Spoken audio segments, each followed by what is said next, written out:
So it's been a while since I've made a little vlog to share my heart, and I want to take the opportunity to do that today. I have the privilege of being in Bible study fellowship right now, and we are studying the incredible book of Joshua. And Joshua is such a warrior and overcomes so much and has such a courageous and bold faith. And I'm really leaning on that right now as I'm walking through some health issues. And I guess I just want to bring it out to the light, not make more of it than it is. But I am dealing with some chronic pain issues and have been for several years. But in the last few weeks, it's gotten significantly worse. And I have learned the name Chiari Malformation and have since learned that I fall under that diagnosis. And I find it very ironic that some would say that means that your brain is too big for your head, which I think is rather funny. But in all seriousness, it basically means that I have a small herniation at the base of my skull where my skull didn't leave enough room for my brain, in a really embarrassing attempt to explain that. In layman's terms, I'm obviously not a physician, and apologize to anyone who is, that is watching this. But I'm in the process right now of going through a process to determine more and what next steps are and what it means or doesn't mean. And maybe at the end of the day, it just means I need to see a headache specialist, or perhaps it may lead to a brain surgery. We're not sure, but I want to bring it out into the light because I want to glorify God in any way that I can through this process. So I want to talk about it because that's who I am and how I process things, and also how I share what God's doing in my life. So all of a sudden there's this thing called Chiari Malformation that I'm aware of, and it looks like Chiari if you look it up or Google it. It's not. It's named after an Italian man. And it's been interesting to pray fervently for the last few weeks for a path to walk, and that prayer has been answered in somewhat of an undesirable way, but albeit an answered prayer.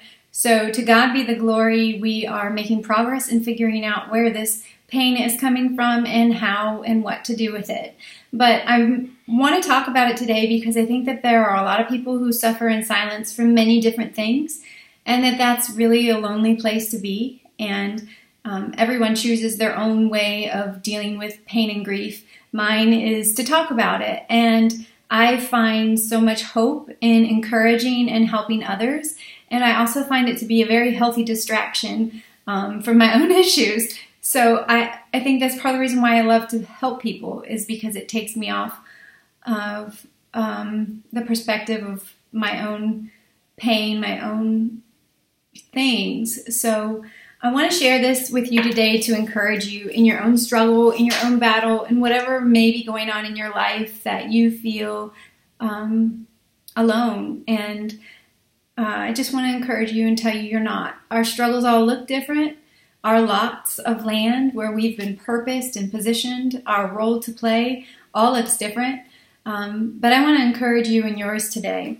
So this is in Joshua 15, and it made me laugh out loud and encourage me so much because Joshua has already done so many amazing things. His role to most of us would seem finished, and he's getting older in age. And I really like the way my study Bible says it. I have a couple different Bibles because I like reading different translations. And my NIV says, "Here I am today, 85 years old. I'm still going strong today as the day Moses sent me out.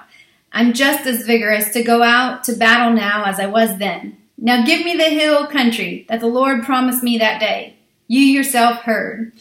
I love it because I feel like Joshua has this bold and courageous attitude because of who he is in Christ, not because of who he is, but whose he is. And in that he can proclaim even when he's old, and I am sure tired, and I would think weary from all the wars and battles that he led the charge for, he's still confident in Christ. He's proclaiming who he is in Christ.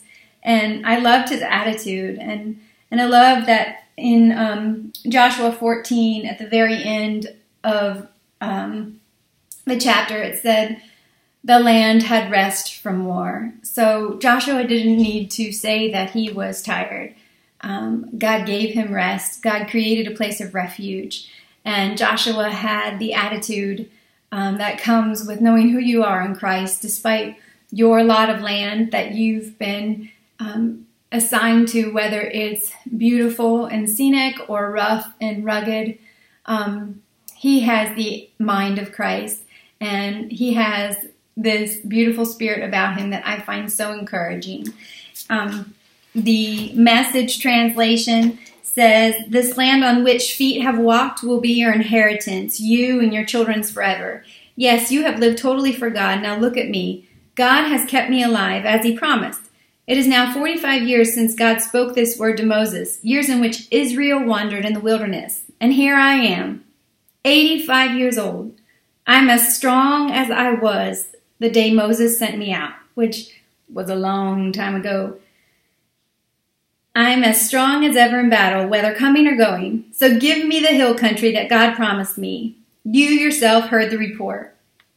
So what I take from this is that God is a God of his promises, that he keeps his promises in his perfect time, that the battles we face, the battles we fight, they aren't ours.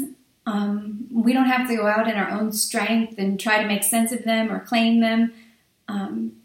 God's already won the battle. He requires us to show up in the confidence of Christ, the one who will conquer the battle for us.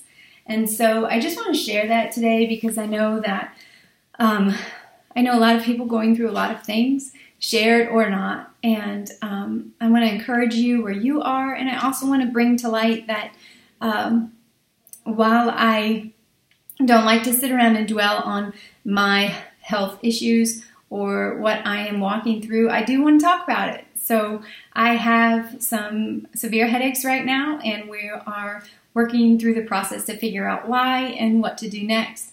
And I want to share that. I want to bring it into the light. I want to ask you to pray for the doctors who are caring for me, the friends and family who are surrounding me in prayer, and the path forward.